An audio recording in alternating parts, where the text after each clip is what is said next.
Welcome back to Celebrity Radio. It's Alex Belfield here in Sin City, back at Mandalay Bay for one of the best shows I've seen in years. MJ1 is the production. It's the Michael Jackson Spectacular, and it needed to be done well, and they've done it well. We've got 2 stars of the show. Luke, how are you? I'm good, thanks. How are you? Yeah, I'm delicious, thank you. And Jem, how are you? Fantastic. It must be tremendous, fantastic to be you, because you're given with this show a scale of production beyond anything we've got in the UK ever.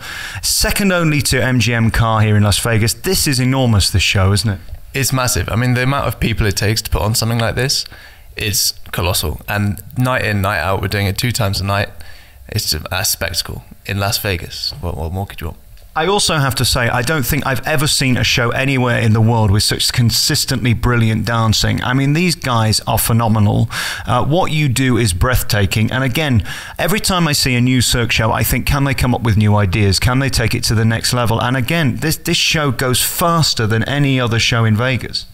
Yeah, I mean, it's high pace, and dance standard, like you said, is huge. So it's 10 shows a week and just energy all the way through, and that's one of the main spectacles of it. But there's a few scenes which people haven't even seen before, so that's nice. What I love as well is you don't just focus on the up-tempo stuff, you use a lot of his ballads, because let's face it, that was a big body of his work, and you change the mood throughout the show, and you use the entire theatre.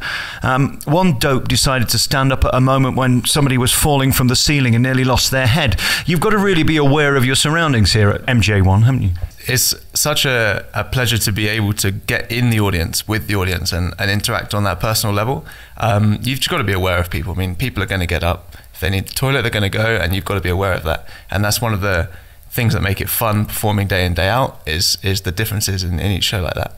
Is it sexy being you? Because I can't imagine for any performer, athlete or acrobat to be on that stage is really as good as it's going to get, with that sound system, which has to be one of the most magnificent I've ever heard anywhere in the world, and that light show, which again is on a scale of no other. That they're able here in Vegas to put on a show that can't move, and therefore it can be better than any touring show we'd get to see in the UK.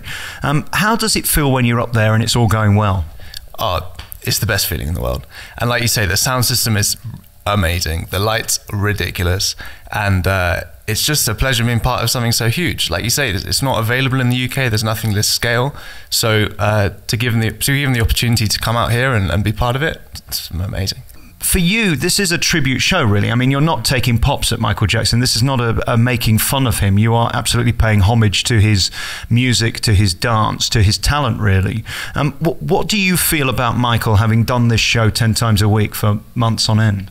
Well, every time I'm out on stage, working hard, 10 shows a week, I just think back to his tours. The fact that this guy, he could dance on stage, and his performance was so embracing that, like, everyone wanted to watch him. Plus he could sing, he was a musician, and he'd had nearly, I think it was about 40 years of experience on stage. So this whole fading career that you talk about, I think people kind of saw him as such an icon and started drifting away from the fact that this guy was an ultra talent.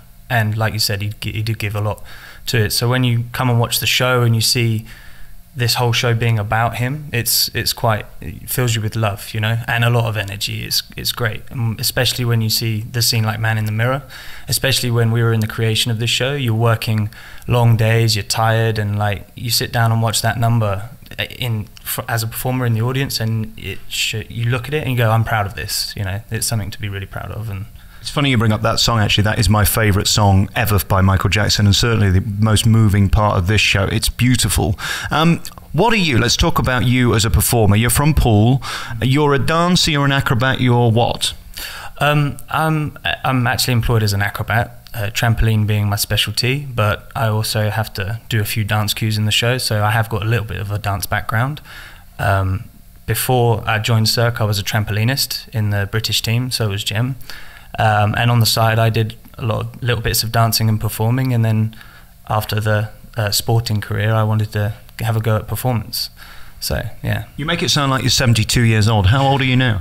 I'm 25 right now. Right. I retired from the sport at 22, which is quite young, but I sort of wanted to pursue other other options. You talk about the trampolining segment of this show. I think it comes 2 or 3 times actually, but there's one bit where you're crossing each other and you go so high so quickly and fall so hard.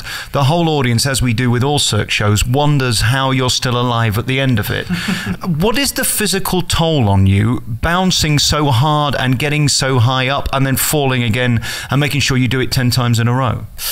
Well, I mean, it's physically demanding, sure, but this is something that people like me and Jim have been doing for years. I mean, 15 to 20 years we were competing and training hard to win, and then like you come into a show and you're still maintaining that level of physicality. You know, you have to look after your body, you have to train hard, and to get that reaction from an audience, you know, and it's more pleasurable than actually because you get it every night. You get that attention from the audience, and you see that what I've been training for my whole life, it's nice to be appreciated every night. It's cool. So you're saying you're needy, that's what you're saying? I think every performer is needy. That's for what sure. it's all about. Oh, I certainly am.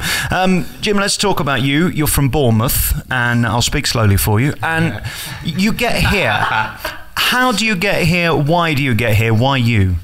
I mean, it's similar to what Luke said. I mean, I've been training my whole life as an acrobat, little bits of dance here and there, and then all the skills have come together, and luckily I got a call from Cirque, and there was an opening that fit my bill, you know.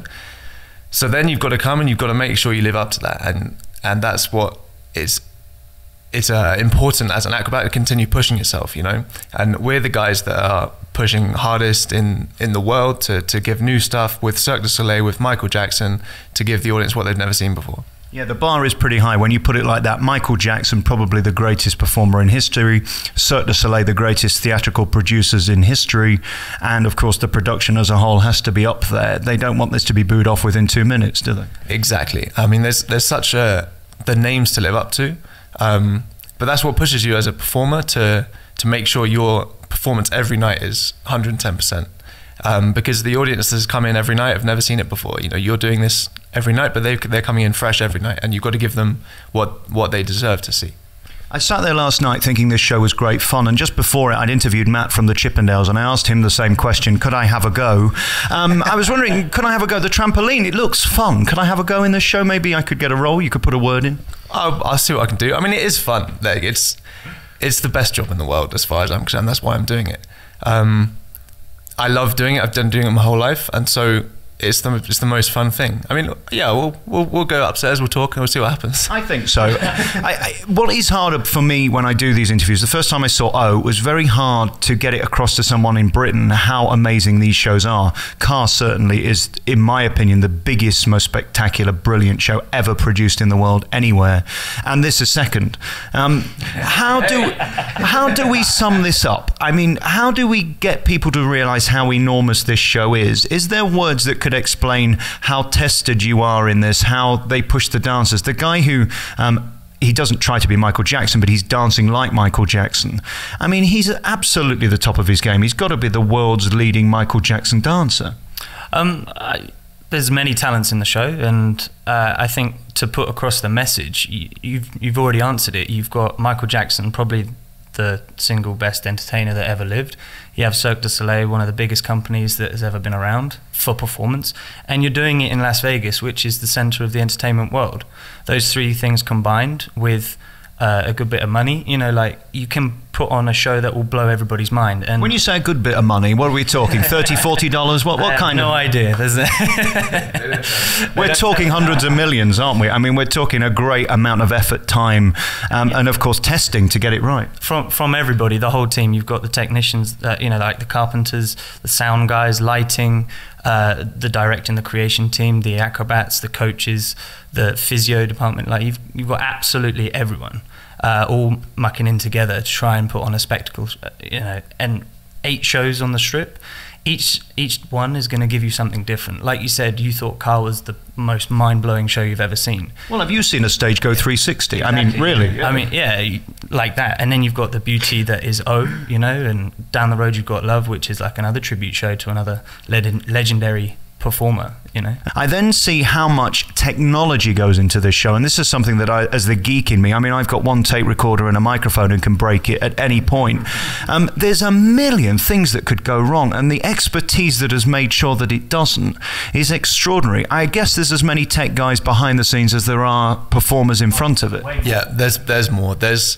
I'm not sure of the exact numbers, but there's probably double the amount of guys behind the scenes with day crew coming in to repair stuff every day, costume people, you know, makeup people, making sure we're looking our best every day. There's more people behind the scenes than just on the stage, and that's what you need to put on a show and make it run smoothly. Like you said, there's so many things that can go wrong, individual bits of machinery, bits of technology, and we've got the best people in the world working on these things to make sure it works every night.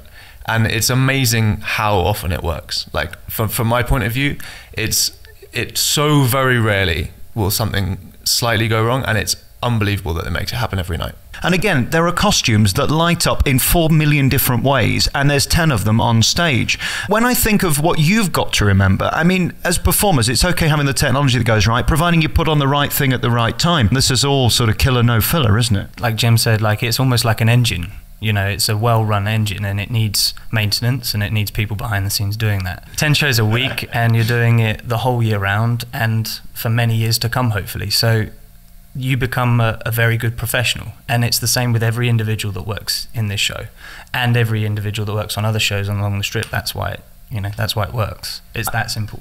I've always said before, Jim, I get very insecure seeing these shows because I'm just an idiot who talks for a living. There's no skill involved in that whatsoever. When I see you guys do what you do, it's a life's dedication, it's a life's craft. And congratulations.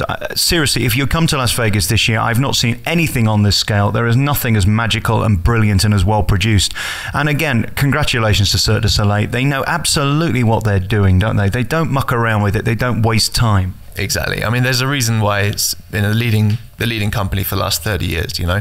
They put on shows that no one else has thought of, that no one else has even conceived of, and they make it work year in, year out. And it's a pleasure to be part of that, to be honest. Why you? Do you wake up some mornings and pinch yourself and think they got the wrong guy? Every day I'm thankful to be here, honestly. And you have to be willing to know that, you know, someone else could have this job, and I'm lucky to have it, and this is what gets you to work in the morning every day. There's no such thing as luck. You clearly deserve it, all of you guys, seriously. I mean, I'm massively impressed by this.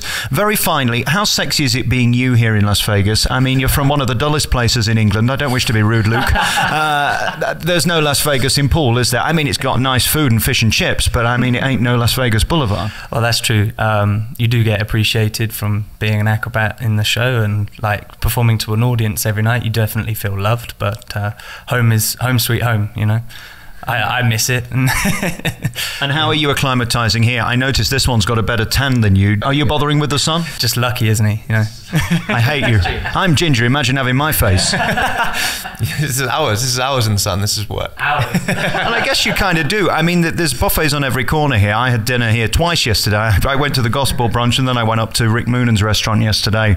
If you want to be fat, this is the town to do it, and you can't because they will sack you. Exactly. You've got to keep in shape. No, but this town, there's everything. There's everything you want. And is it the dream? I mean, in terms of your lifestyle now, you've got the show, that's tick in the box. You've got the talent, tick in the box. They gave you the gig, and now you've got a home here. Is this the dream? Yeah, it's weird having a home in the middle of the desert in this crazy town, you know. But this is it. Like, this is what we've worked 20 years for, and it's good to be here. Congratulations. So here's the big plug then. If you're coming to Las Vegas this year, the only show to see is MJ1. There's so many talents in this town. In terms of production, there's nothing like it. There's nothing bigger, there's nothing newer, and nothing more brilliant. Guys, thank you very much for your time. Thank you. Nice to see you. Thanks very much.